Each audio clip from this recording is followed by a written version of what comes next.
I was saying for you movie Biakwaba. Na yɛmfa abra mega TV and platform we eso Nyankopɔn koso a enye de ehiraw. Alfred Okansi ni show no key points e TV3 ene eso heated what you say because ora oye opanyipa okwankyerefo a oda Global Info Analytics ora Musa Danquah abamontin so na ni post odi abade pantuma aside NPP for a bit not no position be for 10 years. Easy. Aside that, no, alright, your friend Ransford Jumbo, shipping, I mean, harbor shipping and every some CEO, a Wendy Sabemo, Elomo appointed. Sansona Oliver Bakavamao, Democracy Hub convener, on so Ejina Subi, and not the almighty legal practitioner, Ora lawyer Martin Pegu, and so Ejina and I so Sansona. Opanyimpa baako imani Ghana kwadwo Kofi Bentil na Kofi Bentil de waye de wa confess Prosecution Mahama waye ade in fact at this time do be no betime compete no because owura no born homodin waye de wa commend Mahama sounds no Prosecution waye Johnson say don katia General Mosquito the national chairman the NDC and the ruling government and the ruling party no ono ena owo the chance to lead the party abusia ensem no de doso na mesro so beto boase na wape lollipop bi ato wonu manase wape bi esi unchen na wutie conversation na wo follow now you will be educated. In fact, draw your attention to certain keywords or dive into galamsey issues, state of emergency, I know declaration of what security zones at those various places. And Abusia, men person make us on the young na yenti conversation how is it going? A mess was a black conversation equals one for comment to like share enough for you. Yenti said be a copy to Morning, Fred. It's good to have you. Join us as always. Nice to be here. This you released when? Is it 3 days ago? Yes. And you had a sample size of almost 2,000. Total of 9,500 roughly. Almost 10,000, let's say. Yeah. And you did a face-to-face of what? 7,500 of them. You met face-to-face and asked them questions. Yes. Covering all 16 regions. 83 constituencies. And the 83 constituencies spread across the 16 regions of the Republic. Correct. And you say your confidence level is what? 99%. 99%. 99%. Wow. Now let's get into it. This is one, we're starting from this point because it's intriguing and to say the least, that this almost 10,000 people you polled, 64% of these respondents say that you ask the question, should Ghana be led by young leaders? And 64% of them say yes. They agree that Ghana should be led by a young leader. Why is that? I mean, did you drill down the data or no, to find out? We didn't drill down the data because this was just a quick question. We want to see what they're thinking. Subsequently, we might go back with further probing questions to understand their mindset. I see. Now, because obviously, if anybody who is seeing this would be asking whether it's young in age or in thinking, as in policy, or in the disposition of the person, you know, because we're talking about a young leader that can be looked at in many ways. Young is young. There's no way you can spin the young to being old. Look, if you remember the current structure of a population, Ghana is a very young population. And indeed, if you listen to the speech of the president at the UN General Assembly and many other African countries, the country is young population. The growth is in Africa here. People are younger. And indeed, in the sample we interviewed, nearly 78% of the sample we engaged were below 44 years of age. Nearly 78% of the respondents were below 44 years. Yes. Is that reflective of the national of the voting age? It's about 75, so slightly, so it's within range.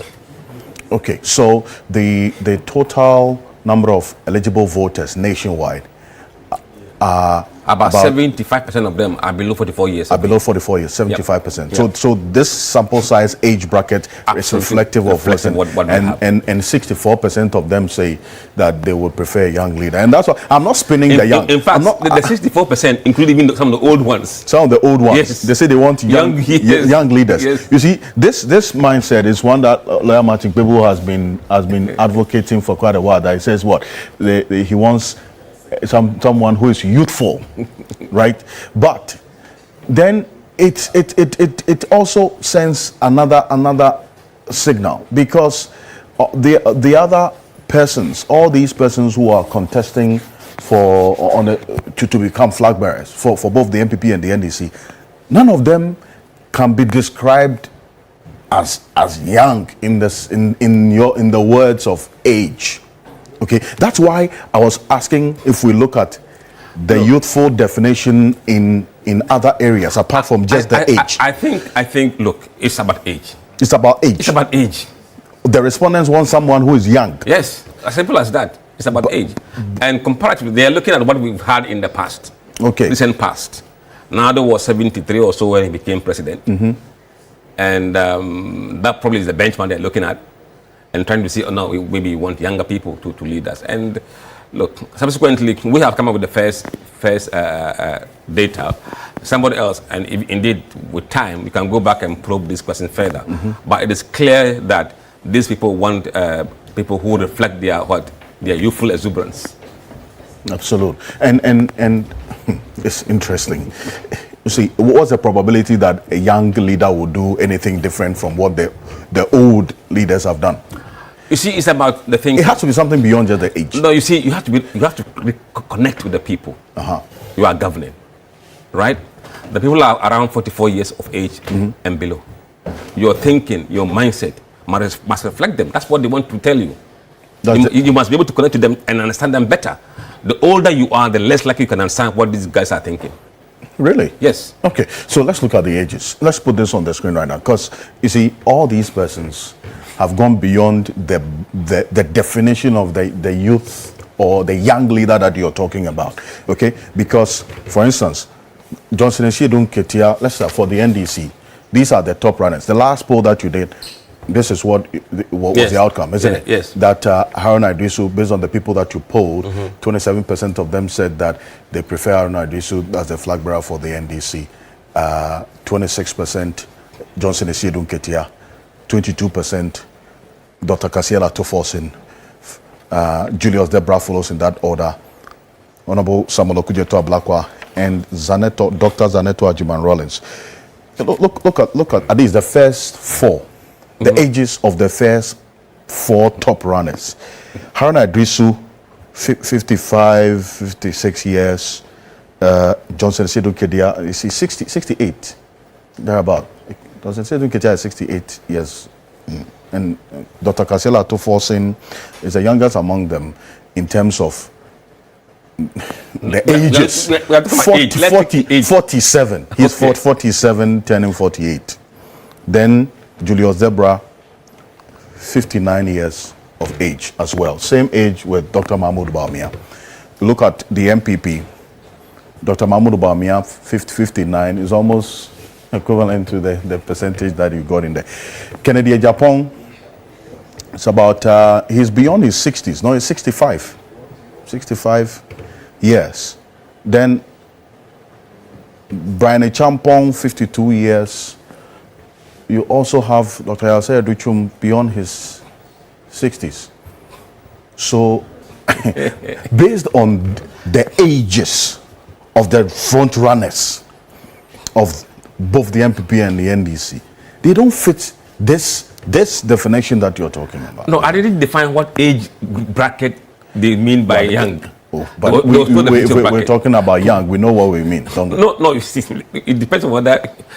Remember, the definition of young people in NPP was rejected from 44. As they went to bring it down to 40 years from 45. Precisely. It was rejected by the delegate. Good. So, look, I would say, I don't want to speculate, but I'll go back to the public and ask them what range of age are they looking at in terms of young. Look, but the trick is that add the numbers for the young people and see what that amounts to. Who's younger here? probably this guy, Brian That's, Champo. yes. So you add Brian Champo's number, 3%. Patrick Boama, 4%, 7%.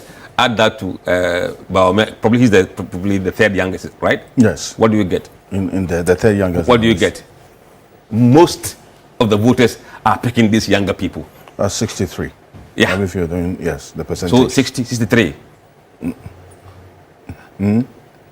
So the share of vote of the younger people, outnumber those of the share of the older people. Older people. Go to the NDC one and you do the same thing and you see.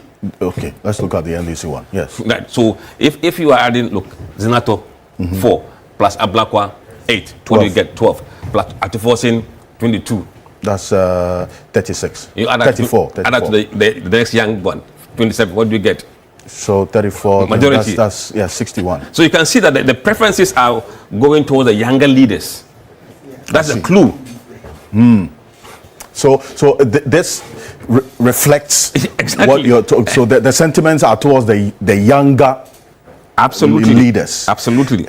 You see, but that's where, you know, I'll still have you go back and maybe you drill down the data. When you add the vote of the younger people in MPP, it was around 63%. Yes. Let's look at that. No, I think what must be, if you add this one, 56. So that's Dr. Bamian 56. Yes, plus 3. Plus 4. That's Patrick Boama and Brian Champo. 63. Right? Yes. If that of NDC is 61. 61. Yes. So the share of the younger people's vote for MPP is 63, and that of NDC 61. And proportion of people who said they want younger people, how about, what is that? 64%. 64%. Look at that. That's it. That's 64%. So it fits in. but you see, that's why then I was asking the question about what exactly is the real differentiator that would let respondents be attracted to the demand for a young leader in age as against a young leader in policy thinking, disposition, orientation. So because those are two different things. Somebody can really be old, but the policies can be youthful. That's a bit of research. We've given you a clue. Someone can pick up from where we left and then go further and probe. Well, one person whose sentiments still towards this, what you have just captured here, is joining us in the studio. Martin Pebo is a private legal practitioner. He's a leader of the Kofi Bentil demonstration and also regular here on Key Point. Lawyer Martin Pebo, good morning. Thank you for joining us. Good morning, Mr. Okansi. This reflects your sentiments, doesn't Exactly. it? It's heartwarming to see that majority of our people agree that we should have younger leaders. They've had their chance and I think they've done their bit, so they need to sit aside and then let's also take over. This is our time. Yes, it's our turn to take. I mean, the experiences they can advise from the sidelines, except that when I look at it, 64, that's very strong. But to be honest, we're learning. We can't always say everything we say is cast in stone. Except that I've been wondering that when it comes to 2028, that this particular race, because of Johnson Esi doing Ketia, because he's been in the trenches for long. You see that I've not been able to forcefully say that the 63 year, I have given that maximum age to be 63. I'm not able to say it forcefully for 2028 because I see that actually the grassroots people, the man is worked in the trenches, so it looks like maybe he'll be the last exception. Then, so you see that every time I keep saying 2032, it won't happen, 2032, it won't happen. So for 2028, it looks to me like, well, if he's able to make it because he's worked, the trenches for long. You mean Johnson Esi don't get here? Yes, because he's been in the trenches for long. It looks like maybe from the little that I hear around, the whispers around, it looks like maybe he would be the last exception, right? Yes, but Baumia, I'm surprised that they say the young people in the NPP, they prefer it. Baumia doesn't stand a chance in 2028. Why do you say this so emphatically? How do you know that? Oh, no. 1.6 million votes. You can't wipe out 1.6 million votes in a 4-year cycle unless NDC, just misrule to a level beyond even what Akufo-Addo did.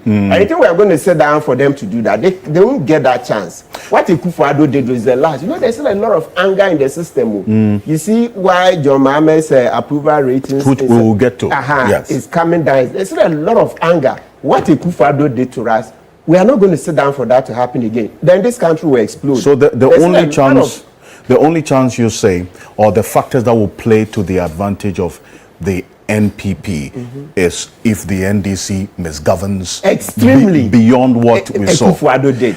But you see that by the what do you call it? Statistics, okay, the track record, JM's administration has always been better than Akufo-Addo. For 8 years, Akufo-Addo couldn't beat JM 1 year on the corruption fight. When it comes to press freedom, yeah, it was 2018, the one we held the world press freedom year. That was the year that Akufo-Addo did well, but it didn't even match JM's highest. So, long story short, press freedom, JM is better than Akufo-Addo. When it comes to economy, JM is better, etc. Right? Democracy, JM is better. So, based on the records, if JM just goes a little bit beyond what he did the last time, his administration will be better than Akufo-Addo. And you see, the main thing is that the citizenry have changed. You see, the Gen Z people, Musa Danquah, there's a lot of anger in the system. So if there is a least misrule, Charlie, no, we won't like what. And especially, you make a very good point, because the total eligible voters nationwide, 75% of them are below 45 years. Good.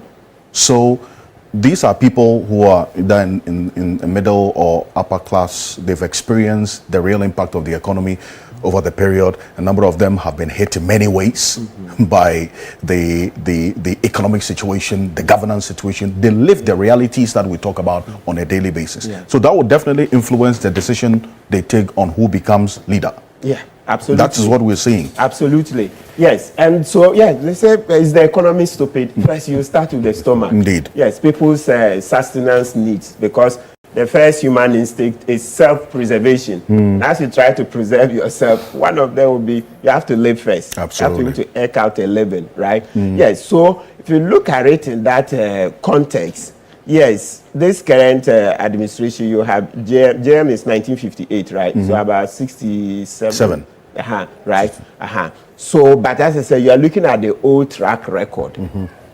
I mean, from all indication, he's going to do far better. Okay, so if he's going to do far better, all things being equal. Yes, thank you. It's not going to be that bad. So the person going to take over for him, as I said, because of the huge mandate they got, 1.6 million, it looks like it will be extremely difficult at this stage to insist on the less than 63 for 2028.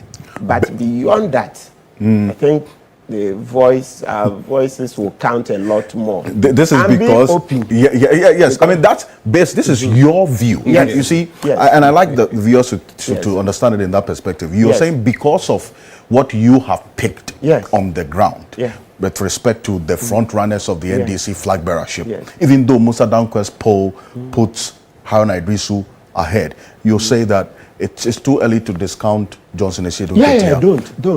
You know, because he's been in the trenches, he's risen through the ranks and become chairman, and so on. Otherwise, if you ask him from my heart, based on all the things I've been saying, who should I go for? Do you want that?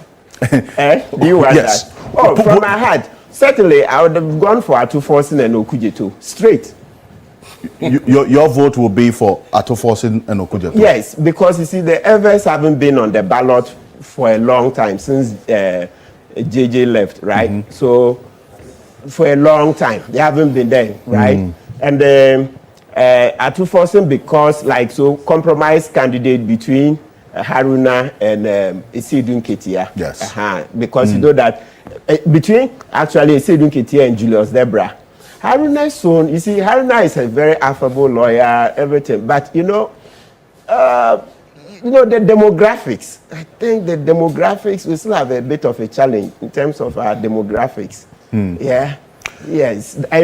Musa Danquah, the last time, if my memory serves me right, I said this is an online pool, right? No. This is so this one. Let me show you that. This one is 7,500. That's about almost 75% face to face. Okay. Because the sample size is almost 10,000. That's 9,000. But I think the number you have there is an insertion of the last poll. The last poll, which was almost the same sample size.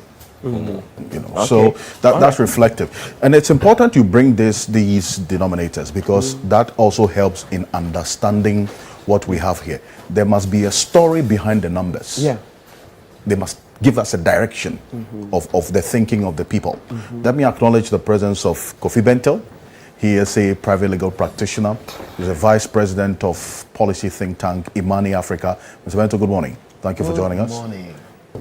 Good morning. Your vote is clear. You know what? You've been very clear across board of who your heart is for.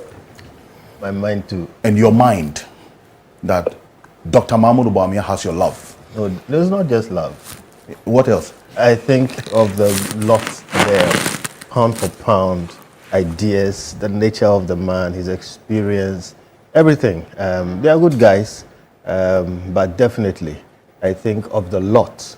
Even the numbers show you that Dr. Bawumia is head and shoulders above all of them. And we will be the better off as a country if he ends up in Jubilee. That's what Martin Bebo thinks. You heard him. Huh? See that right beside you. He said that 8 years, he can't come. His best chance will be 2032. And by then, he'll be too old.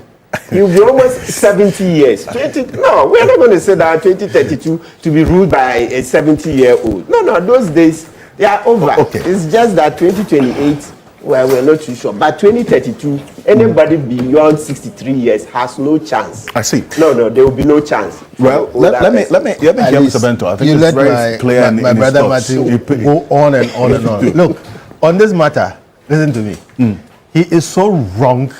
It is not salvageable. He can't be helped. Listen, there was a trend in America, and America is a very good place to look at when it comes to democratic trends and all those things. Bill Clinton was 45 years old. I think 47 or so. Yes. When he became president. Yes. Okay? Before him, there was a guy called Danquah, who was vice president. Very young guy. And then Bill Clinton comes in, 47 or 45 or so, with Al Gore, who was 44 at the time. And listen, in the 200-year-old history of the U.S., Bill Clinton, who they didn't think was going to be a good guy, is the guy who balanced the budget, set the American economy up. He was an extremely successful president. 47-year-old guy. Yeah. Then after him, you have George Bush, and then you get Barack Obama, who was 47. All right? That's right. Because really, they are cutting it. They know what's up and all those things. Guess what happened? Donald Trump is 79 years today. All right? Yes. Almost a decade after that youth bomb, they go for a very old man.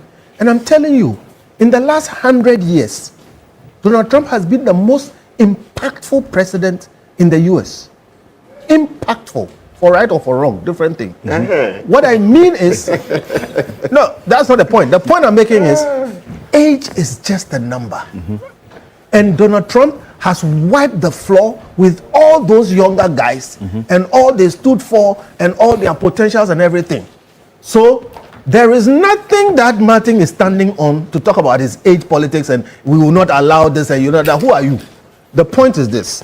When the chips fall, Ghanaians are going to determine, based on who they are seeing, who they want. So I like the point he makes when he says that you shouldn't write off Asiedun Ketia. Look, if you go to NDC, I'm telling you, there are two people on this thing who I know will become president. Two.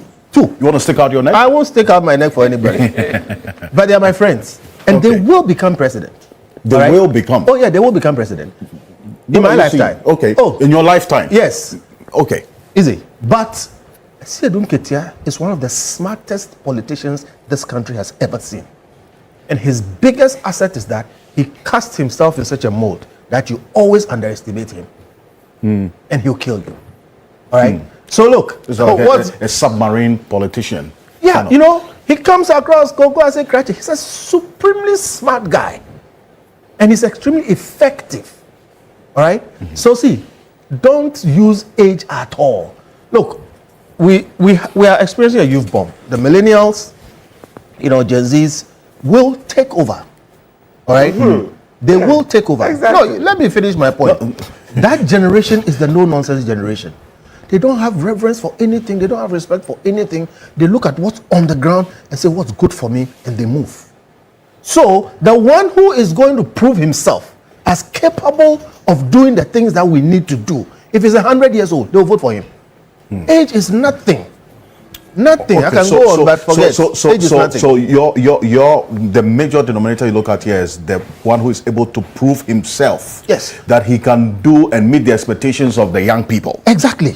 And not so much about a young person. Exactly. That's what Donald Trump shows us. The one who will prove himself to these young, no-nonsense people that he can do what they want. If they find somebody who is their age, who is a wet blanket, and there's an old man holding a stick in a wheelchair who can deliver, they'll vote for the old man. Well, there are a number of things that Martin Bebo says will work for Dr. Mahmoud Bawumia. That is, if the NPP stands a chance in 2028, that this administration must misgovern. Extremely. Extremely. Beyond what we saw. And who is going to sit down for that? Again, Martin's analysis leaves a lot of room for critique. Who is going to sit down for that? Yeah, let me tell you something. Nobody in this country today has the kind of, it's not moral authority, but President Mahama is riding a very powerful wave. Nobody can stand up to him right now. Nobody. To that extent. Except the people. Nobody.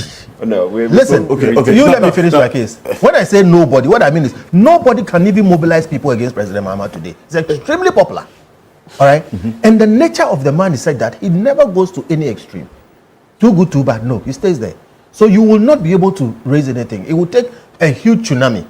Okay? So, President Mahama is riding a very powerful wave. And today, as we speak, he's becoming an imperial president. How do you mean? What exactly do you mean by that? Parliament can't control him.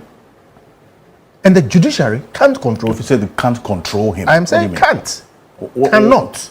What do you say? They can try. He has total control over his people in Parliament. And they have total control over Parliament. All right? And you have a situation where we are just getting into a new Chief Justice after the old one was removed by President Mahama. Well, did the president remove her? Didn't the president sign a warrant to remove the Chief Justice? The Chief Justice is contending that the process is not good, and I think she has a case, but that's another matter. The point I am making is that today, as we speak, President Mahama is enjoying a honeymoon, extreme popularity.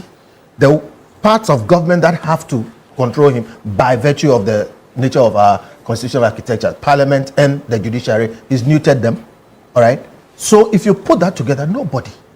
Okay, it will take something that I don't see can happen. To that extent, therefore, in the next 4 years, I think President Mahama is going to be fine. However, when Martin says that, something, except he misgoverns or whatever it is, there are some dynamics in the coming election which we haven't seen before in this republic.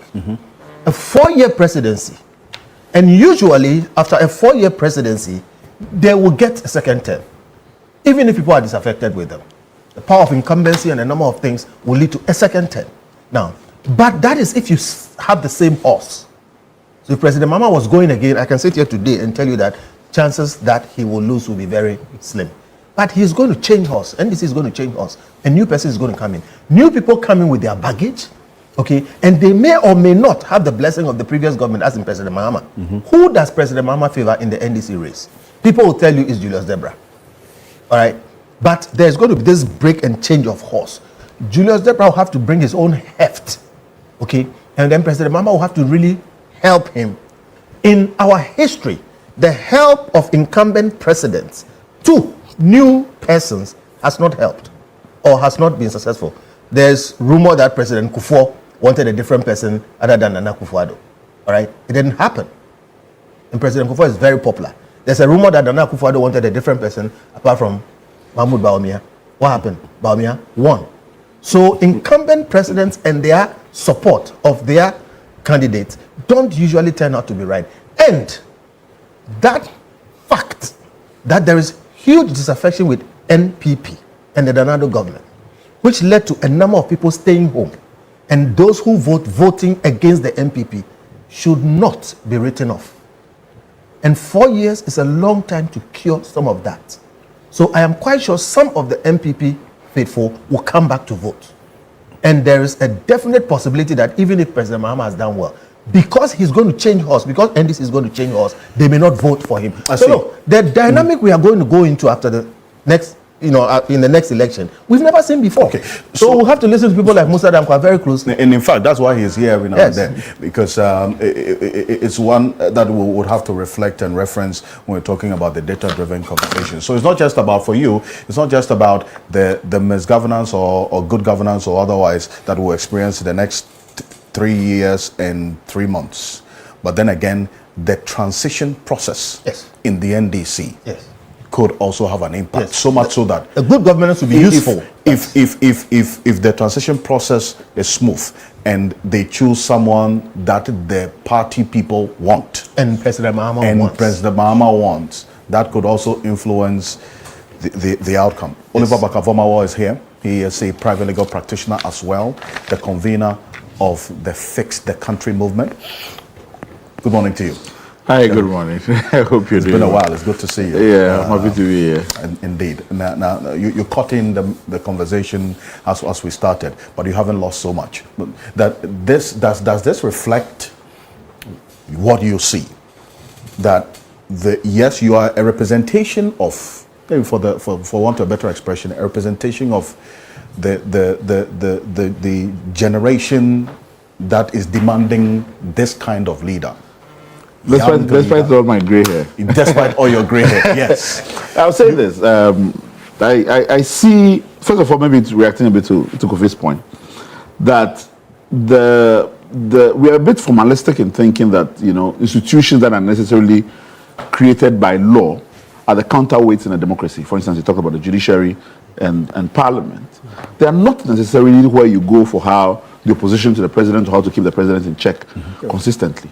For us, it's perhaps the bureaucracy, the bureaucracy of how governance is done, puts the president in check or puts a kink in the ability to implement the agenda. So across board, at various levels, your ability to, whether it's a DC level, whether it's assemblymen, whether it's party folks at the ground, whether it's civil servants who are not, very active in implementing, those ones keep you in check more than what we think the formal centers of power are. Now, I look at this and I mean, it's interesting to see, like the polls that, Musa has put together. And I'm kind of wondering, like when I look at the NDC, for instance, one, I am wondering whether people's perception of who should be a leader is also influenced by persons who have been in leadership before. So, for instance, when you look at Haruna Idrisu, who has been leader of the minority caucus in parliament. You've seen Ato Forson also being in that position before. And then, Asiedun Ketia, who's leading the party. So there's a sense of bias, perhaps you can say there. What is more interesting to me, and perhaps a lot more organic, is Aneto, who's able to pull enough to be on the list. Because she's never been in parliamentary leadership. She's not held any ministerial position.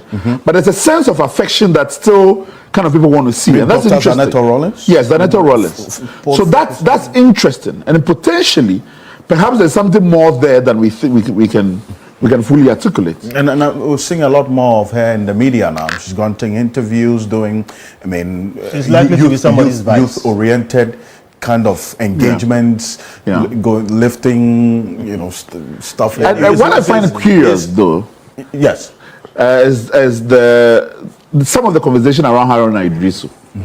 Because it's so curious to me, and I think that a lot of this is also steeped in the ethnicism that we don't acknowledge. Right.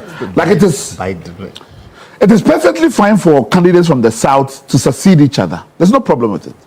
But somehow, when Haruna is tossed into the mix, you're like, well, Mahama is from the north. And so what? Rollins was from the south. Mills from the south. We saw the same thing happening on the from the NPP side. You went from Kufuor, and then we've gone to Akufo-Addo. Those are southern candidates that have come after each other.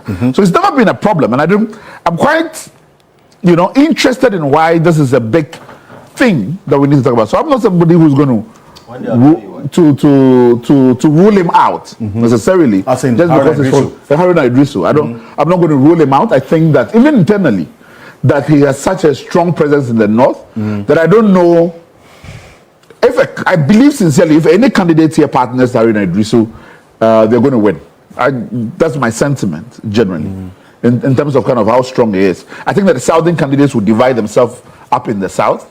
But then again, hey, those are, how do you call it, more anecdotal than researched, in any regard. You juxtapose the influence of Haruna Idrisu and Johnson Essiedu Nketia, because bear in mind, they have to win the internal elections before we talk about anything external or national, for that matter. These two, or the top 5 runners, let's put them that way, so we don't leave anybody out.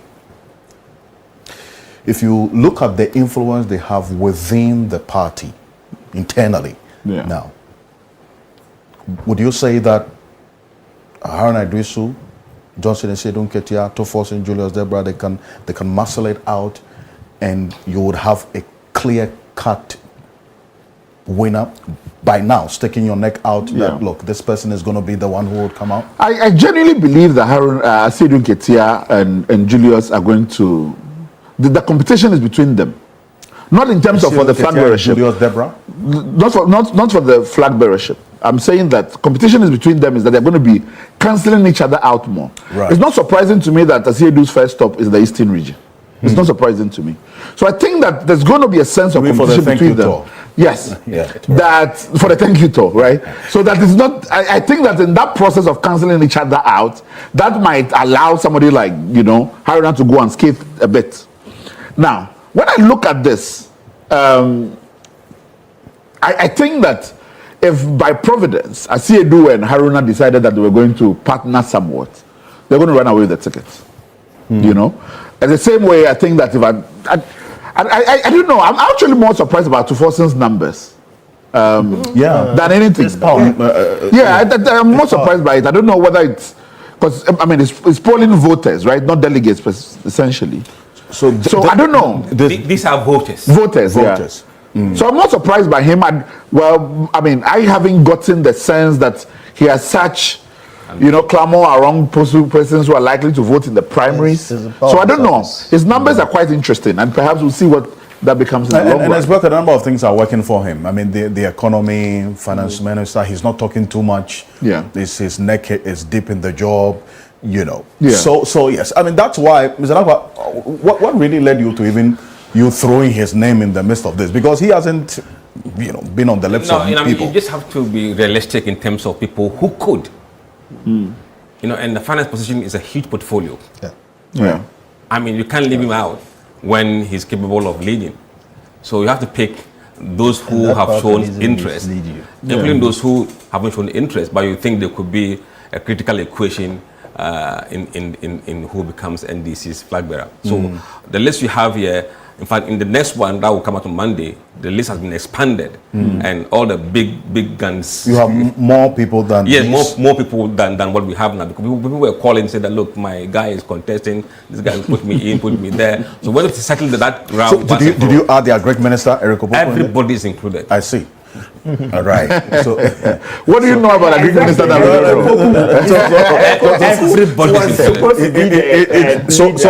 Do you have an idea of how many you have on Monday? Those who are for the I can mention the names. Okay, the additional ones we have. Walda who is there. We have Joshua Alabi is there. We have Okuvandapo is there. Okuvandapo, yes. Absolutely. We brought those two in because we wanted to see the behavior, the GAM block, to see the impact they would have. Right. And we also have what do you call this guy?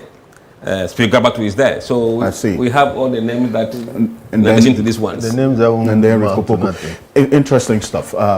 Anyway, let me, because there are a few more who will just cross through. Professor Ransford Jampo is with us as well. He's been away doing the Lord's work for quite a while. Professor Ransford Jampo is the CEO of Ghana Shippers Authority. Prof, good morning. Welcome. Morning. Preliminary comments. This has to be very brief because you didn't. Nobody has. Have you done no, not at all. So I want us to I want us to speak so that we'll come back to it. You record them and play them. But I want you to on this, and I'm not going to take it from you. Okay, right? Perfect. Let's just to say, great to see Oliver. This is the first time I'm meeting him in person. I see. Interesting. And then my senior rich man, Kofi Bentil. God bless your mouth. Great to see you guys here. Alfred, maybe I'm going to disappoint you. I'm not interested in these for now. We appear to be plagued with a perpetual crisis of politics of succession in a manner that makes us always focus on who must win an election. Immediately an election is over. Who must win again? Rather than focusing on the bread and butter issues that affect the good people of the country. And so I always want us to focus on how to govern, how to fix problems. If we govern and govern well, if we address the bread and butter issues well, if we are able to put in place more proactive measures to address illegal mining and galamsey, if you're able to do all these, which we will get to, if you're able to do all these, then these create the fertile grounds for us to be thinking about who must lead to continue the good works that may have been initiated. And so, rather than thinking about who succeeds President Mahama, I would want to believe that, for me, the most important thing is how President Mahama succeeds, how he governs well to justify the confidence of the good people of Ghana in him. That is what I want us to focus on. And that is what I've heard most of the people you are talking about also, talking about that. Look, it is important to focus on what to do to better the lot of the people of Ghana. What to do to ensure that President Mahama leaves a good legacy. And I want to believe that this is what Honorable Julius Deborah is thinking about. This is what Honorable Atuforsen is thinking about. This is what Asiedun Ketia and Idris Harina, these are the kinds of things that they are thinking about. And I think that we would help Ghana, would do a lot of service to Ghana if we are able to keep the conversation on governance and how to solve the problems of the people. The same thing applies to the NPP too. I mean, I think that for now, what is important for them, as far as I'm concerned, is how they restructure themselves, how they put their acts together, how they address their own internal issues, which we spoke about, but they ignored. And it played out when we said some people will be breaking away, when we said that they would suffer an unprecedented defeat if they don't put in place certain mechanisms, if they don't address some of their own internal challenges. They called our bluff. They said we were just mere naysayers. And it played out. The very internal challenges that we spoke about, some have started playing up again. And I'm saying that for them, I don't believe Ghana, by our constitution, is a multi-party democracy. True. It's not a two-party state. And we do not want to move away also from the two-party state to a one-party state. If they don't put their house together and they are thinking about who leads for now, gradually we'll be making the NDC a one-party, that will be ruling. And I think that will be unfair to our democracy. Well, they have a flag bearer race on January 31, which is just some 4 months away from now. January 31 is on what? For their flag bearership. Well, I mean, even amongst them, even internally amongst them, some of them have expressed grave concern about that decision that was taken. You have a lot of them who believe that it's important that they build the party from the scratch. It's top-down, bottom-up approach, in trying to reconstruct or rebuild themselves. But I mean, some of them will not listen, and so they have what they are. But I'm saying, for me, as far as I'm concerned, by way of general principle, I believe that we should learn to be doing first things first. Okay. First things first in the case of the ruling NDC government is for all of us, those of us who have had the privilege to help and to serve in the government, and those who are also all of us who have had the privilege to help and serve with President Mahama. It is important that we all focus on how to help him govern and how to help him deliver on the promises that he's made to the good people of Ghana. And it is important that Musa Danquah and what you also have to do I want us to shift a little by focusing on the key, our research now on the key bread and butter issues. So and the discussion must also focus on what is being done to address the challenges of the people. Let us leave this thing let us defer it as far as I'm concerned. Okay, let us defer it to a later date, because this is what is happening in Ghana. Immediately elections are over, the next dominating and overarching thinking of the people becomes who wins, the next time. But why do we elect leaders? We elect leaders to do what? We elect leaders to elect another leaders. We elect leaders to solve problems. Okay, and so if leaders have been elected and they are solving problems, my view is that let us pat them on their shoulder and let us encourage them to continue to keep their foot on the pedal so that our lots will be improved. Once things have been done well for us, then we would have time to talk about who must succeed that leader to continue with the good work. That's my take. So that's your point of view. Okay, but then again, the reason why this conversation comes up is because, one, the NPP in itself, in less than 4 months, are going to the polls to elect who will lead them. The NDC is looking closely at what is happening in there. All of this is a part of the bigger pie of the governance that you talk about, right? So you're not actually very far away from what we are doing now, okay? But then again, this leads to this particular issue, this point that you make. Because you are a part of this government, you are an appointee of this government, right? The president's job approval. In July, the poll showed that 73% of the respondents said the president is doing well. Yeah. Let's walk through the latest, what you found in September. This in July, 73%. Yes. Yeah, okay. In September, that number has declined to 67%. 67%. Yeah. So that's about 6 percentage points drop in the approval of the president.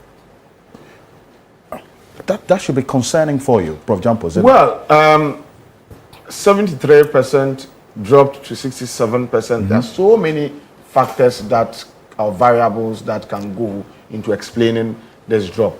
It is important to note that regardless of how popular a leader may be, you would not be 100% popular and stay there in perpetuity. Okay? Human beings, I mean, that is who we are. Today we like you, tomorrow you do something small, and then the way and manner we like you will reduce. Right. What I can say is that it is not possible that the approval rates of President Mahama would remain as it was at the time of his election to the time of his exit, from power. Definitely. Have you seen ruling governments contesting elections, getting a certain percentage of votes, and then going into the next election, maintaining that same percentage or improving? Oftentimes, the percentage would be reducing. And so, for me, this is fine. It's reduced from 73 to 67, and I want to hope and believe that as these things are articulated and as he sees, some of the things that may have led to a reduction will be corrected. And so I can see 73 to 67. The next time I can predict it may go up. The next time it may go down. But so long as it oscillates between these figures, and it tells you that majority of the people are still approving his governance and his leadership, I think he's fine. Well, 8 months, almost 9 months on, and you see this decline, you say it's normal. For me, for me, it is normal. It is not going to dwindle from 67 in the next round of survey. I don't believe so. I'm sure that things will be done to up it, but you will be falling within. The most important thing is that I can predict and I can tell you that at the end of the season that this period, this survey will be concluded. If you like, to the end of the year or even to the end of his term, you will still have a good number of Ghanaians or majority of Ghanaians approving him. Another one will be done before end of year, Musa Danquah, correct? So, yes. You are doing another one before the year ends. Yes. Yeah, let's see how it goes. But like I'm saying, the most important thing is that, see, democracy is about the views of the majority. Okay, democracy is about the views of the majority. And I know, given the way things are going, he would remain the favorite of the majority of Ghanaians. Mr. Bentil has said something in that regard. But then again, one of the issues that influenced this approval rating going down is Galamsey. That leads us to our next matter. Because a number of the people who also responded disapproved of a number of things, including the fight against illegal mining and the state in which the fight is in now, which you referenced briefly. So that is what is one of a number of issues working against the president. No, we did not cover Galamsey issue in this round of poll. The Galamsey issue was previously. Yes, and you made reference to the fact that the people were not too happy. During the time of the poll, the Galamsey issue was heightened. Exactly. And certainly it would influence the people's perception. We didn't cover. I'm talking about the previous. Yeah, we did talk about Galamsey. What was the outcome of that? Most people did not say it was getting worse. They didn't say it was getting worse. No. I don't say it. So, Prof, he said most people did not say it was getting worse. Yes. Okay, but the narrative out there is that it's worsened. It is worse in the last period in the last 8 months compared to how it used to be in the last. But you've in fact, the data doesn't suggest that. In fact, if you look at the data drilling down to the mining areas themselves, if you go globally from the survey globally, you can see heightened tension across the country because some people will see the impact of Galamsey on their lives. But in the locality of where Galamsey is done, the view was different. But you say that, yes, Mr. Bentil. So, Musa, start watching something that we are seeing. Galamsey affects the poor and local people more than it affects the urban middle class. Why? Because we have more choices. None of us here drinks tap water. All right? So you have that situation, okay? But the poor are left with those things. But I told you about something called the Galamsey economy. True. Which is affecting 4 million people now. All right? Because of the Galamsey economy, the poor people who it affects, or those people in the regions, etc., if you ask them, they don't see Galamsey as a problem. Indeed. So over time, we are detecting that Galamsey will become an elite fight, but will have the impact on the poor. Right. You understand? Yeah. Ultimately, on all of us. Yeah. And this is where a country needs leadership. Because the guys down there are going into the pits, and now there are women in the pits. All right? True. Because they have not to a bit live. now. In fact, they've been in the pit for quite a while. Yeah. No, now you see elderly women. They leave the markets and go to the pits. Yes. Because they make more money There's been a phenomenon, at least. We monitored this. The last 5-6 years, we've done stories. So we need leadership because you can't expect the people themselves to raise themselves out of that because poverty is a terrible thing. And if you don't have that leadership, therefore, then we have left them to it. It's going to get worse. They won't complain.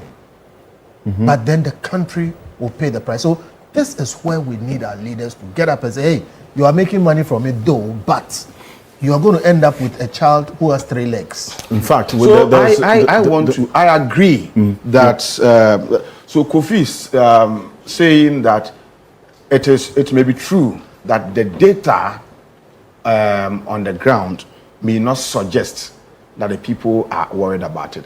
But the point is that it will still may have influenced. I mean, I'm not sure you spoke to just ordinary people. There are people, discerning people. Yes. So it will still may have influenced the ratings, of the president. It is important for us to put it on record that things are being done to address Galamsey.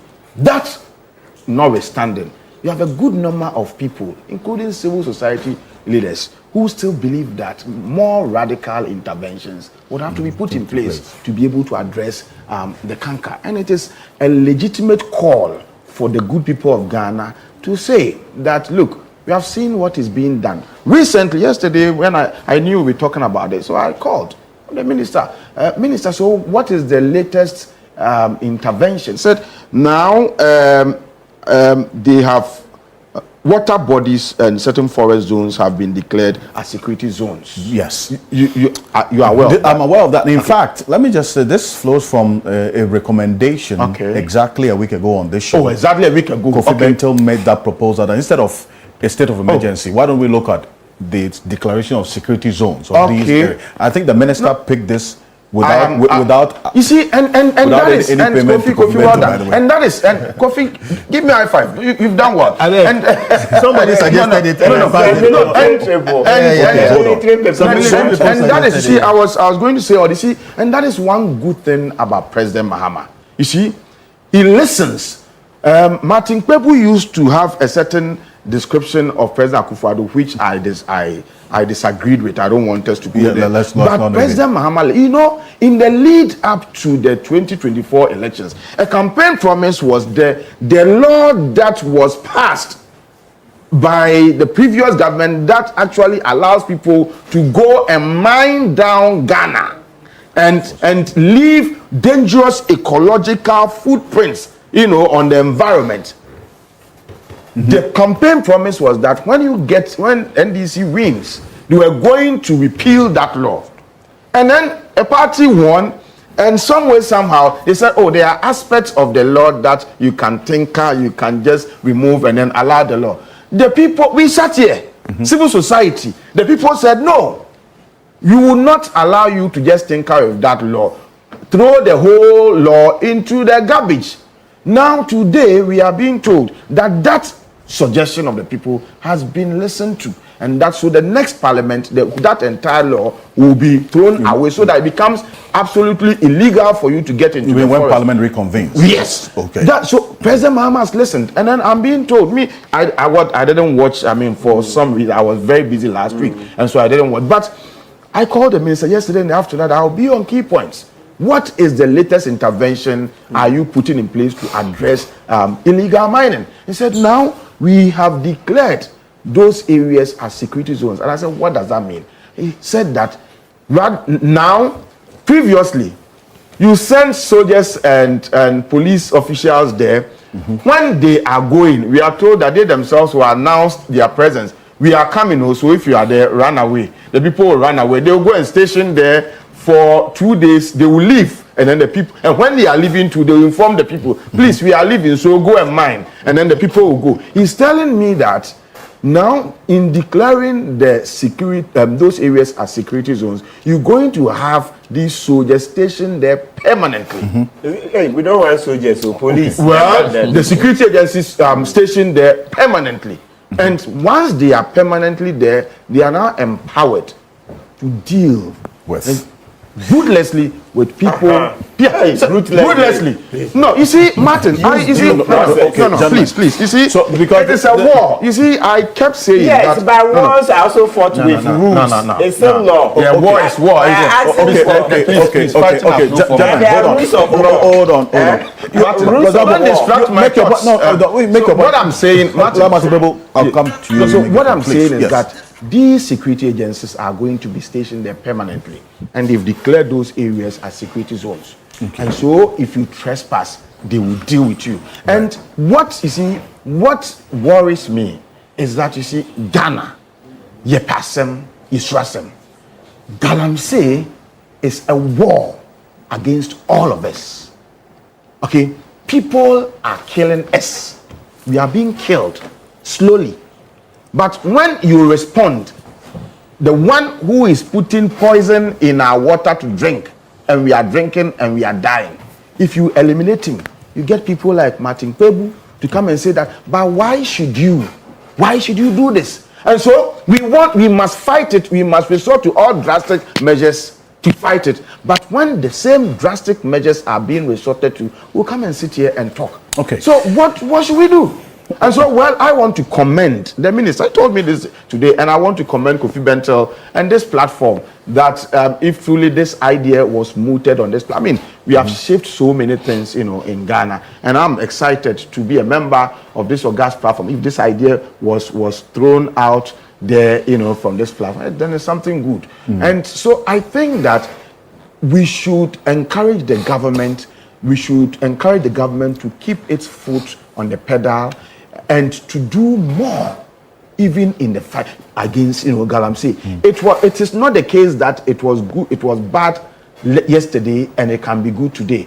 If it is worse, I expect and will continue to demand. Was it not here that I used the analogy that it is not good to be mopping a flat, okay, mopping the floor with a when mop the tap is when the tap is on.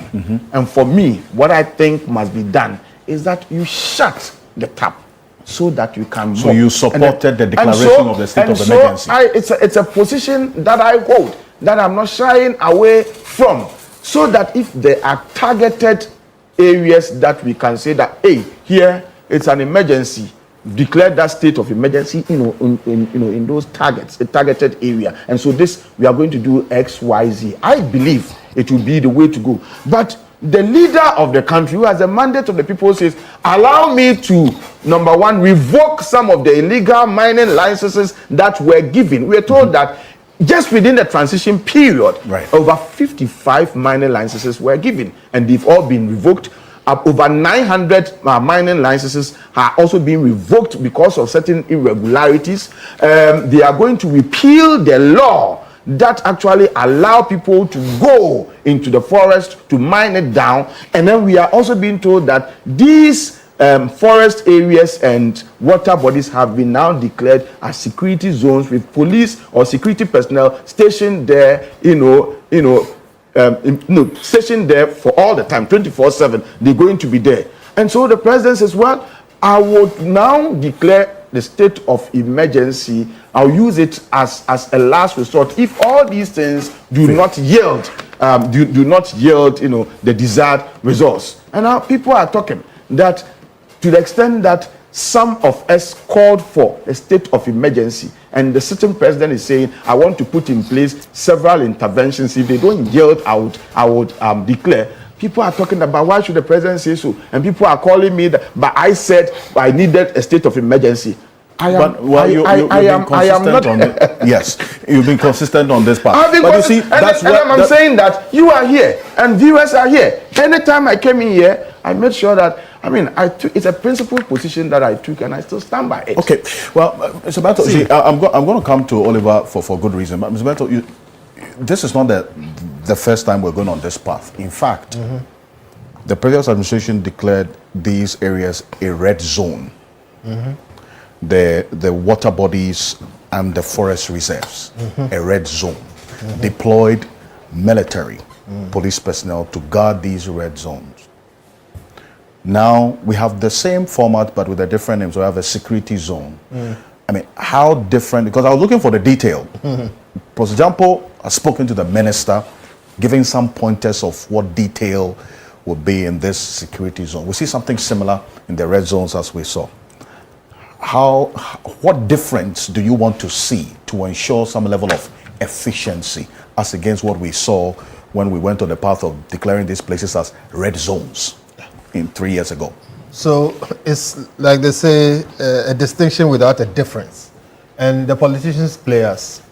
None of us here would doubt that the Galamsey is a problem on both political sides. Galamsey raises money for the politicians, and so they play games with us on it. Red zone, security zone, all those things, which is why I say Galamsey, the fight will not be won. Unfortunately, you have a situation where, like you're saying, they come and just change the name and do more or less the same things in the past 20 years. I am hoping that it will change this time, all right? But let us deal with the issues first. Look, there was too much politicking around Galamsey. So you had, state of emergency was a campaign promise, and you guys hit on it, rightly so, all right? Repealing the law, the LI, was a campaign promise. It was used to beat the past government, rightly so. Let me finish. Just a second, so that you can continue. No, I've been looking at this carefully. See, if you say it was a campaign promise, the major campaign tool of every political group seeking to capture political power is its manifesto. Have you checked the manifesto? Okay, so I'm not talking about the manifesto. What I said is that it was used. I wanted to be sure. Let me not lose my trend. Okay. So to come back, it was used as politicking. I'm saying that because over politicization of a real problem leads to it not being solved. It becomes political football. So, and then you had a situation of deploying military people. Just deploying military people doesn't solve the problem. You have to have a strategy behind that. And the strategy wasn't good enough. So look, the truth is that the military people went and they were protecting Galamsey people. I'm saying all these things because I am hoping that this government, with all the goodwill it has, actually does the substantive things that make a difference. I am happy that they've listened. I'm happy that they've declared the security zones. It is not enough. Yeah. Let me explain. If you declare a security zone, how long can you keep the people there? Number two, who owns the land? So there were a number of things that I said. And let me repeat. If somebody decides to go and pour mercury on the land, decides to go and put a champagne on the river and mess it, and the fishes are dead. If somebody decides to rip up a forest, and listen, the name forest reserve means we have reserved it from normal exploitation. How do you go into a reserve to go and rip it up and mine it? So my point is this. If somebody decides to do that, forfeit the land. They are poisoning the land and all of us are suffering from it. That chief should lose the land. So I'm saying, go beyond security zones. If you catch somebody anywhere around the Galamsey place, forfeit that whole land to the state. That will bring up issues of ownership, etc. So even if you are not there, the person can access the land back. Sure. Number two, look, we have legal regimes around the this land thing. as in, so that let the state The confiscate state confiscates the land, yes. Okay. No, belongs yes, yes. No, I just want please, to, yes. I just want I think it's a point Yes. to understand. Now, let me make this point. And it is in our law, but they are not implementing it well. Right. If somebody purports that I'm going to do mining, that person necessarily has to have a certain minimum capital. You need to inspect it. And today what I'm saying is, let that person put the capital in reserve. If you don't have $10 million, don't go there. Why? Why? Because you need that money to do responsible mining and reclamation. And every mining license has a reclamation portion of it. That reclamation portion, let the person put the money down. When you go and rent a house in New York or any sensible place, you put a security deposit down. True. If you are coming to rip up our land, put a reclamation bond down. What it means is, by the time you leave the place, we want to see the topsoil back and the green grass growing or the trees planted or whatever. You don't do it, we take your reclamation bond, we use it. This time, change it. What it means, Okansi, is that nobody will try to do mining. Because if you try to do mining, you need $10 million down, and you need another $10 million as reclamation bond. Okay?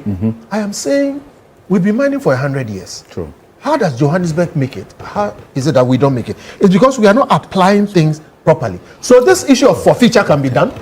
If you are poisoning your land, it's easy. Take it from the chief. If the person is trying to go and do Galamsey and they don't have money, which is what happens, they take a license, put it in their pocket, they go and find a Chinese person, come and rip it out. That's what is going on. So stop it and do some of these things. And I say these things because they are doable even today. I have confidence that if we want to do it, it can be done. I started by saying that somehow Galamsey funds our politics and our politicians are very much in it. Because of that, they are very reticent. They don't want to do it. It has become an elite fight. The people will stop fighting Galamsey. They will start benefiting from Galamsey at their peril. Now we have to fight it. It's good that we've declared security zones. It's not enough. Let's move on and do the other things. Well, and Oliver, you led a peaceful protest on the day that we were acknowledging the impact that Osafo Dr. Kwame Nkrumah has had on us as a country, to send a clear message about the fight against Galamsey. Bentil, you reference, a number of you have referenced the pollution of our water bodies and then the destruction to our forest reserves. But then did you know that the air that we breathe as well is being impacted by Galamsey? The food that we eat. Yes, this is a research by Pure Earth and the Environmental Protection Agency. They did quite a number of expansive research on soil testing in areas like Konongo-Zongo, Dumasi, Esiakwa. So they tested soil in Konongo. They found 13,000% more of mercury in the soil in parts of Konongo-Zongo, more than the allowable threshold. The same in the Esiakwa area, water had over 900% more mercury than what was allowed. In Wassa, Kanyanko, the air that was tested there had mercury vapor in there, and over 15,000 percentage points more than the allowable threshold. So we are being battered from every side because of Galamsey. Now we have seen these security zones being declared. How effective will this be? Anything more that can be done to fight this? Oliver? The question, one of the things I've been reflecting on, because I've seen the news, I saw the news about the declaration of the security zones.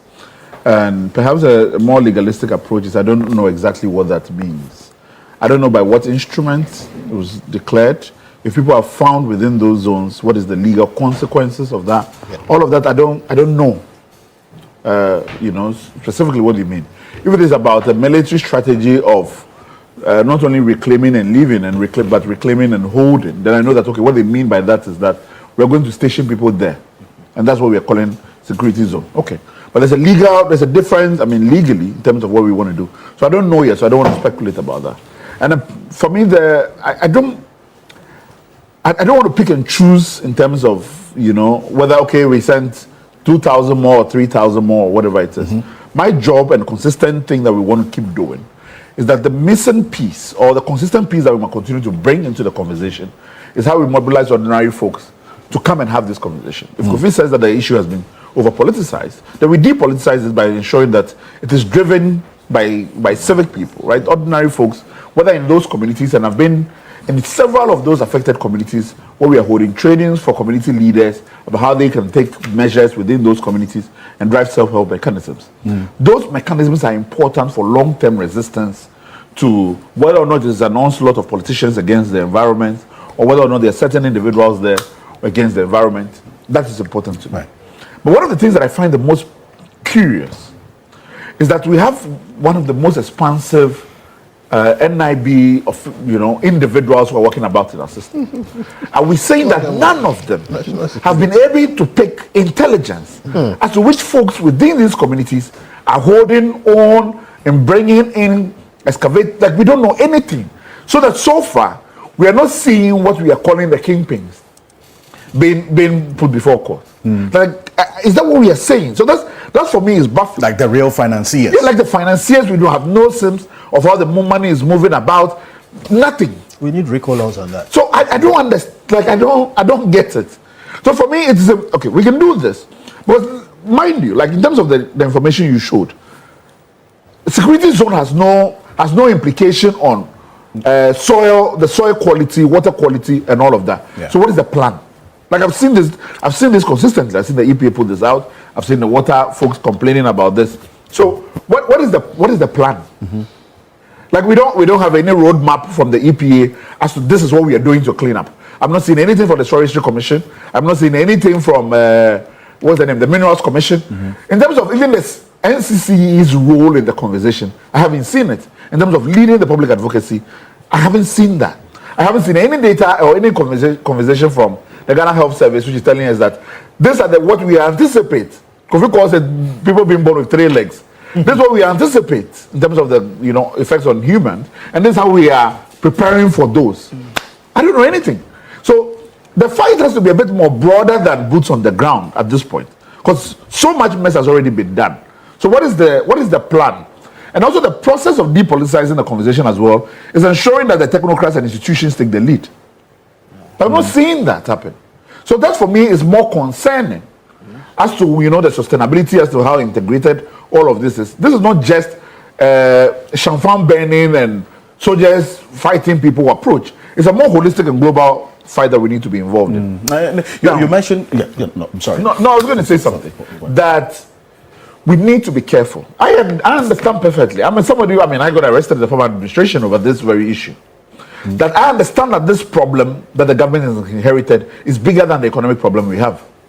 I understand that. The problem of Galamsey. Yes, the problem of Galamsey that the government has inherited within the past 8 years and some of the excesses that we saw is bigger than the economic mess we are in.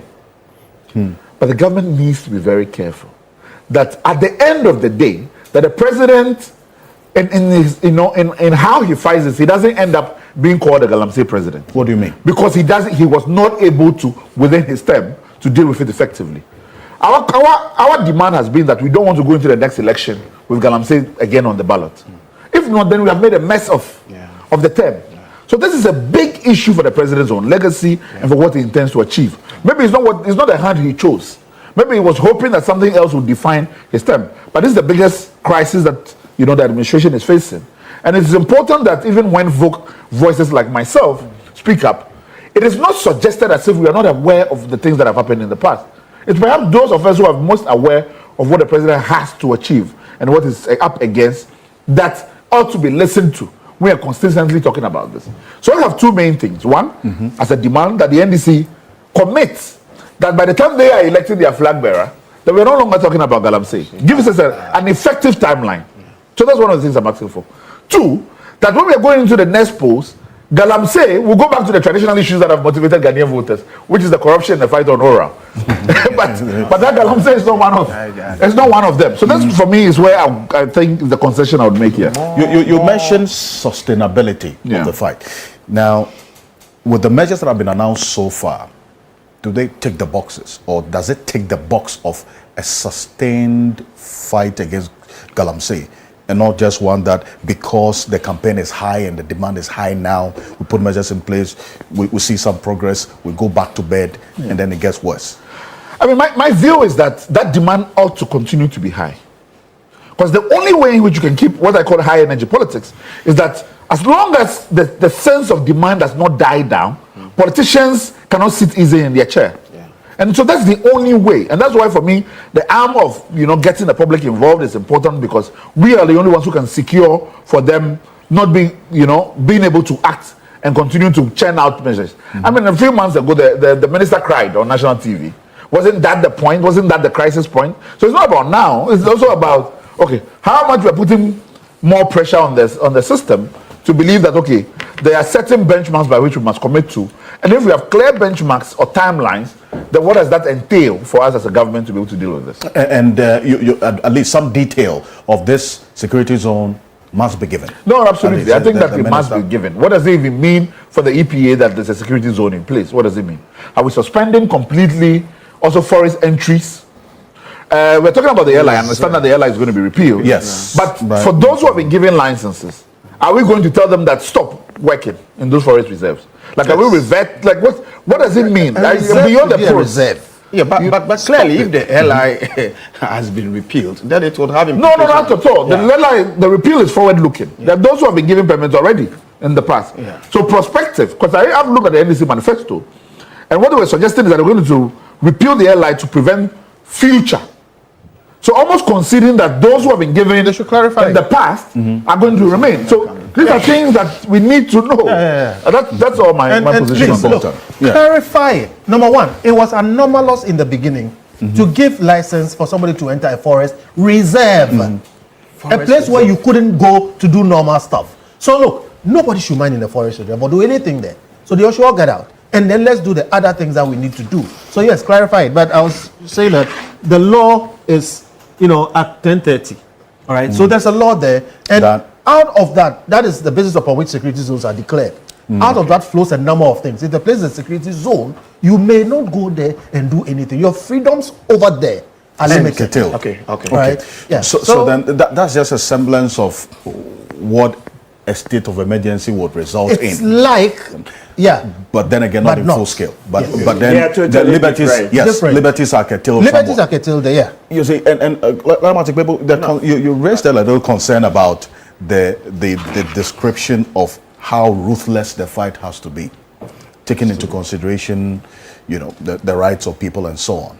The minister himself in his disposition has been clear that this is a war for him. It's a war. Now, I want to take a listen to the minister when he toured the Ankobra River and he saw how polluted the river has been. And I'll come to you on the concern that you raised. Let's take a look at this. The message to everybody engaged in any illegal activity along the Ankobra and major rivers is that we are coming after you. And we are not coming on a day visit and leaving. We are going to be here. There is no law in Ghana that allows anybody to mine or discharge water in any of the water bodies. So anybody that is seen engaged in this activity is a fair target, and we are warning you, stop it, because the damage that this is causing our country cannot be paid. If this is not war, then I don't see anything. We need to mobilize all the forces we have. We need to put all the resources we have to deal with this crisis of our time. And it's very, very clear. The president's heart is in the right place when he directed that we need to deploy permanently the military and the security forces along our river bodies and the forest reserve. And that is what we are going to work with the Ministry of Finance and key sectors to deal with this issue. Okay, gentlemen, yes, no, Prof, yes, wait, thank you. Now, Lamati people, you heard the minister there, says if this is not a war, then he doesn't know what else we can describe this, because of the impact that Galamsey is having on our lives in every aspect of our lives. So if the war is being fought ruthlessly, what exactly are the concerns, or what would you say should be the major considerations so as not to cross the line? In your words, that if we're going to be ruthless and deal with these illegal miners as has been described, we must be concerned about their rights as well. Kazo. Right. Good. Yeah. So look, let's be clear. You know, I support the fight, okay, against Galamsey. Let's be very clear about that. I mean, how many times haven't I repeated here that we are all paying a price, right? Yeah. I mean, just for the record, I lost my job because I dared to sue government over the Tiwa forest. That time, how many people are making, you know, now when the cat is away, the mouse, has a field day. People were so scared. When we started a fight against the Tiwa forest, people were like, no, government, I was sacked from my workplace because I was told that you can't fight government. Okay, I was told that you can't fight government, and I left, went to a different law firm. Now, so the point is this, that when you are fighting, all right, yes, we must fight because there is a threat. But there are rules. When we say it's a war, it doesn't mean that we just send police there, then they shoot on sight. Anything they see, they shoot. That's what I'm saying, that let's be careful that the rhetoric doesn't encourage that. It will be ruthless, because the moment you just use the word ruthless, then it's as if the moment the police see anybody on the Galamsey side, straight away shoot to kill. That's the thing I'm saying. No, let's be careful. We cannot do that. That's not what saying we are in a war means. Saying we are in a war, so that means that do what? So you arrest the person. Hold on. Now let me show you. So when you take, let me show you. If they shoot back, shoot you hold on. Very good. But what you're saying is different. You haven't said. If a Galamsey is shooting at the police. But that's what they are doing. No, they are attacking law enforcement. Okay, hold on. No, gentlemen, I want to share. Let me help you. If they shoot, you can shoot back. Yes, gentlemen, that's not what. If they shoot, you can shoot back. Let people make when a you point. said war, you didn't say that a Galamsey was shooting at police and then I said the police shouldn't shoot. No, that one is different. It's there in Article 13. Okay, and then the criminal offences are at 29. Today, you think if an armed robber jumps into your what do you call it, your house, or even if not your house, you are in your car, and then he comes towards you with a pistol or a knife or a stick, right? If you apprehend danger enough, the law allows you to retaliate. You don't have to wait for him to shoot first. If only you are very clear, he's taking a gun, he's about to shoot and you are faster, you clear him. That's not what you said. No, but you say, if you apprehend danger enough, you must be proactive. Thank you. But if they not pose danger to us, thank you. No, enough. I think you mean by poisoning the water? I'm telling you, have they not posed danger enough to us? Okay, no, that's not what the law allows you. Let me hear law. Yes, so that is law. So that's why you have to allow us more time to educate on law, so that we don't go and do any illegal things, right? So your point is that because they've poisoned the water, then it means that if we see them, we should shoot. No, that's not it. The law doesn't allow. The law says when there is an immediate danger to your life. So the water, let's look, I'm not justifying that and saying, but what that means that, thankfully, it's not only one river body we have. I know the turbidity levels are different. Look, yesterday I also coincidentally called Professor Alidu who is now the Ali Duseidu, who is the new MP, about the turbidity levels. He promised to send me. I'm sending him a reminder. But earlier on in the week, Sami Jemfi was on Joy FM where he read out some of the turbidity levels. So you find that in some of the waters, there's been a drastic improvement. And then in others, there's been a decline, all right? So the point I'm making is that in law, because the poison of the water does not lead to immediate permitment. Well, maybe if we want to write a new law, fine, but it doesn't look like it will fit in. We don't have only one river this body. We have several, so many. So if some are polluted now, we can't say that the moment we see anybody at the Galamsey side, we shoot to kill because the person is poisoned there. For all you know, maybe the person is there on sightseeing. Or he's gone there to call a brother or something. So let's rather arrest. Look, if you look in the police CI, they tell you that even when some suspect, okay, is trying to attack the police, you don't immediately shoot to kill. If it's possible, you shoot to immobilize. So you are looking for the lower part of the body. So if you can shoot the legs, okay, yes. Even the police CI is there. If I knew, maybe next week I'll bring it out and we'll read. Right. It says you don't immediately shoot to kill. You know, this upper part where you can, but you look for the down. If you shoot the limbs, okay, the legs, you immobilize the person. Don't kill. I've heard senior public officers say, oh, let's kill one or two. JJ killed a free fire,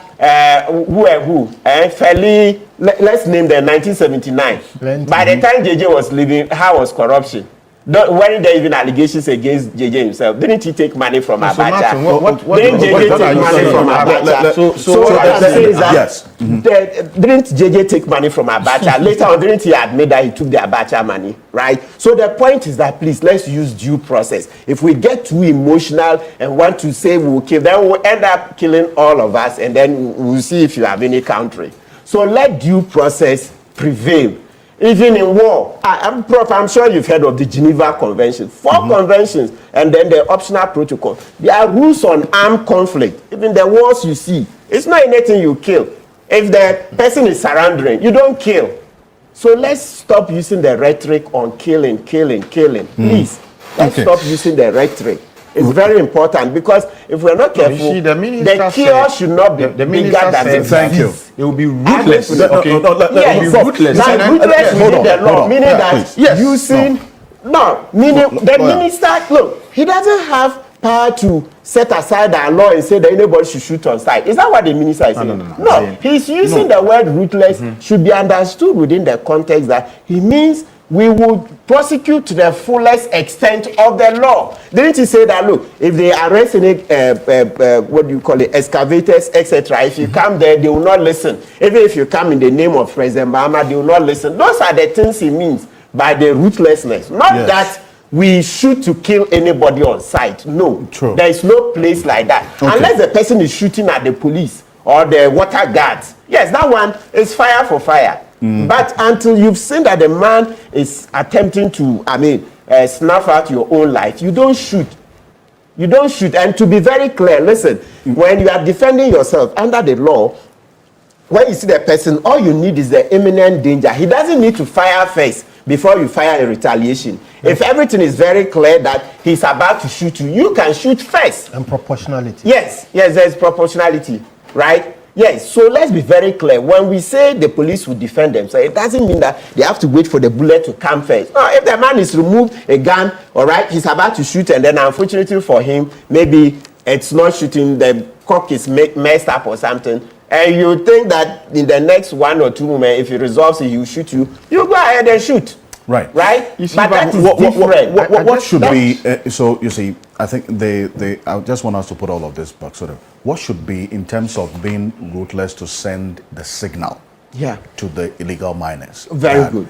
Let's repeat. What has to be done? What has to be done is what is being said, and let me repeat. Number 1, with the arrest, there will be prosecution to the fullest extent of the law. Let's repeat this. Earlier on, you played the tape, maybe you can replay it, where the minister showed that in 8 months, they've arrested about 1,400. Yes. And then they are prosecuting them. Yeah. Then he gave us statistics that in the previous regime, in 3 years, they arrested 800 and something. Let's repeat. Yeah. He's saying 8 months. They've arrested 1,400 and are prosecuting. Except that I didn't hear the number that are actually in court. So maybe the minister should come and clarify. Out of the 1,400, so 8 months. 8 months. They have arrested 1,400. Excellent. Within 3 years, in the previous regime, only 800. Very good. And then he added that in the previous regime, that 800 they arrested, only 35 were being prosecuted. That's what the minister said. Maybe we should repeat it and see. So when he says will be ruthless, it means that 1,400 will go to court. Then we've mentioned the security zones. As I've said, for me, the key thing is that, you know, whether you declare the place a security zone or not, the police and the water guards are allowed to go and stop that I'm saying. So if you're adding security zone, you see what Oliver said, that's the thing. Sometimes we'll jump onto terms. That's the same way we jumped onto state of emergency. State of emergency, then finally we saw that we didn't even understand what we were talking about.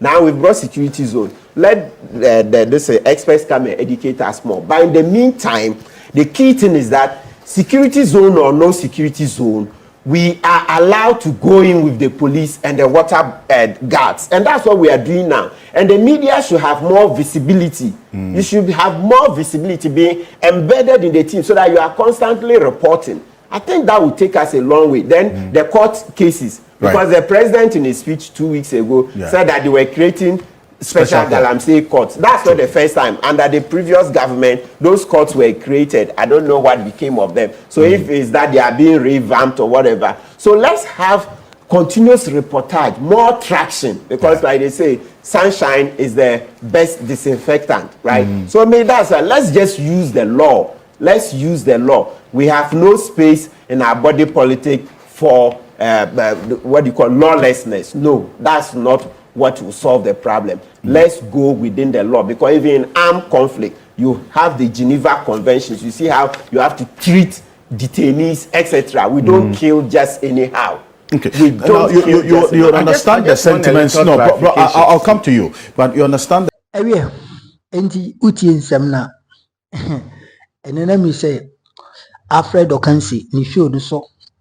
I'm saying painful no motis no more kind of quarry, especially Kofi Bentil. Any Oliver Baka Vamao Saga, no. I don't know what say. Is it or say appointees, you know, Muji, Muska, no more appointment, or more friend could appointment committee, I say vetting committee, Nampa, Brana Mobekai, a Fenoma no, Yura Benada here for no, or more air vetting, or more vetting. The appointed ministers, Rajo Mahama, or appointed or more, any of deputies, you know, where I feel Oliver Baka Vamao, and key claims be.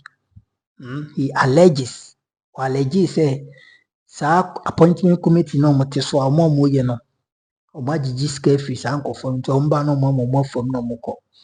If you actually a between Obra Betna, appointment committee in Swa, Unya Noa. Unimshika, Quintimian Kashi. The guy of Kofan and lawyer be, oh, lawyer, you finish the opinion, Nanoa Hopa, or your opinion in your feet. Or no, you charge Enka, Oliver Baka Vamao, on this, any say, you know, Bunima Sepator, since that, and he has not been relevant. I'm telling you, that is the truth. Since that, Oliver Baka Vamao, a disgrace in such a manner, he has not been relevant in the public space. And beside that, now demonstration protest yomukoye kwase binenyon se bian shedenim. O she sebi emrantia nka umbetimi aye adwuma ma omo at that period, at that time no. Omo di gina se no omo atoto brown ni buruburu no hwan red. And omo di gina se no aso omo sa aso omo esun aso omo da aso omo Ghana no sometimes Obiti said Oliver Baka Vama or Kasa with Nasina machine din closely mabisa no so no so Ghana niana no so ne castle can say binansa wo sometimes Okasa say or no you know a branch upon so say sometimes meaning how to make an analysis on politics now. It doesn't make sense. Okay, omo ye demonstration protest and Nanado Danquah Kufado Nibomia and we could two police for Mukaki. It doesn't make sense. What I say. any VHD. And to Babaka, I know him, I mean, very well. I mean, sometimes me taking it serious. The analysis be obey the name of your back economy taking it serious because of the behavior and the jovial behavior. Sometimes away it looks like on your serious misano. But the main point, you know, Musa Danquah. In fact, I see the post you are there by 99 what? Sure. 99% sure confident. Says our post we a befa. Musa Danquah. Maybe I dream as NPP for store now. More underestimating Musa Danquah and NPP no. I will see a good na yenya political party back on 18 October. Because baby Musa Danquah the credibility. Musa Danquah baby and the credibility I could dream. I think so me Bram di Hun starting from elections, you know. That is the general election I acquired last year, you know. Since that, you know, any of his predictions, I couldn't what to apart. I could tell you declare them pepe. What I say? And in such a guy, no, and as such a man, no, and you can say, oh, your political party is NPP, who underestimate, you know, because I do only the ruling government and the ruling party, no, ashisha and no more BB editia the opposition party. No, more so in our no yenejmo. Musa Danquah have known him from the days of Akufado 2017, Rajon Mahama Pencil. I know him very well, but I'm saying no nyanya popular. No nyanya popular. And then the predictions not the about NDC for. When the NDC for they will act as if say relevant because of this is a move really and then correct. Moon taking serious in the publicity, but in private way they may sure say they are working on it. NDC for and I say more almost share that public. No my no say oh yamfa ho no more your money. Say in a private way no money Musa Danquah no more working on it. No more ye no. But then people you know on the baby attempt especially ayi akwa we didn't say Director of Communications the campaign Miracle Sabaji Obeba Bonte bidi atem oh Musa Danquah oh Jana on NPP on NDC for na ye dwuma wa je bribe oh I say oba be rubbish but in the actual sense no wa rubbish no na o makoda omunye dwuma o makoda.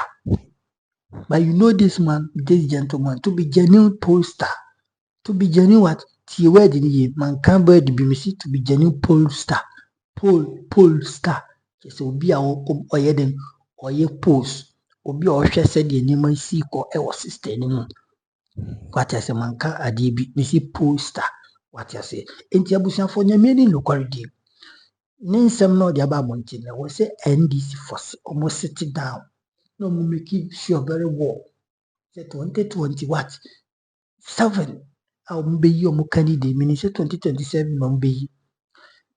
It won't be like some of the wrong candidates about the wrong time. And I've told you, sir, even when they bring wrong candidates, I said, John Mahama, a year Martin, at the Ghana, big push, you know, a corner in Ghana quite to tussle. Your hospitals are well equipped with health, equipment. Your marketplaces are well what constructed. Everything, every infrastructure. Who say man no dey? Who say man no dey?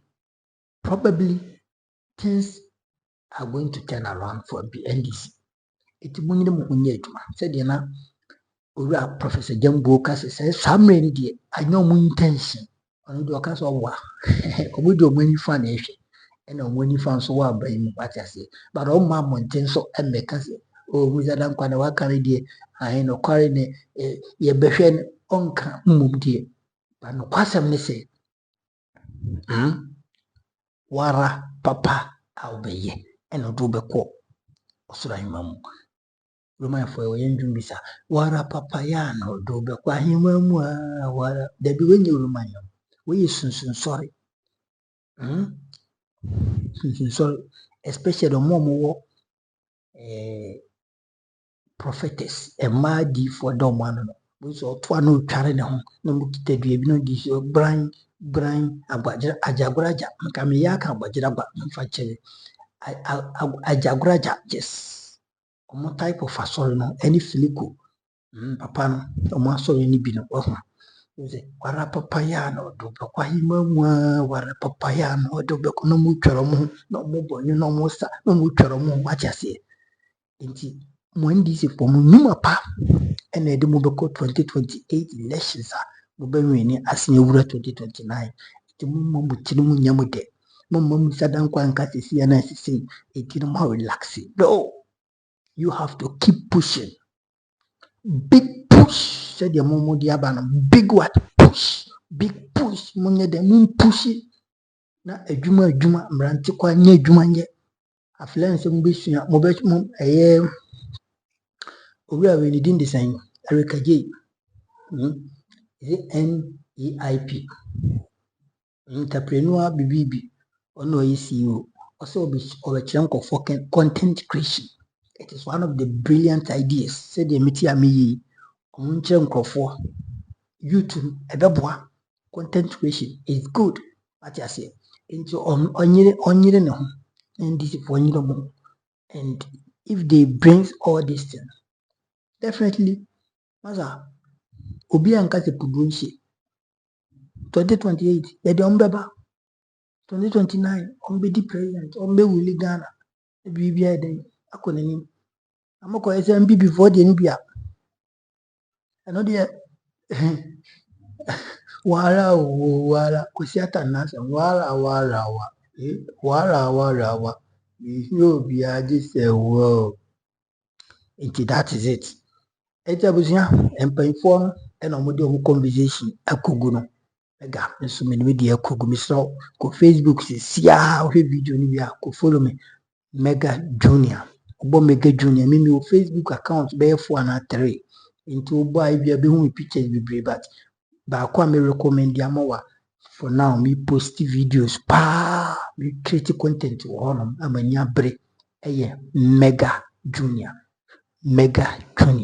nti obo Mega Junior na Mega na maspelling no wɔ ha Mega TV no but TV nso so obo Mega no de Junior so no wa follow me no wa tie nsɛm pa na me wɔ edema wo Facebook and see different content creation different content and me creating wɔ hɔ nti kɔ ko tie wate ase nyankopɔn kɔ so nhyira busuafo yɛgyina na so 247 Ghana de sɛ ɔmo po ɔmo mpɛ Ghana bɛyɛ yie aborɔfo no po ɔmo mpɛ Ghana bɛyɛ yie wate ase.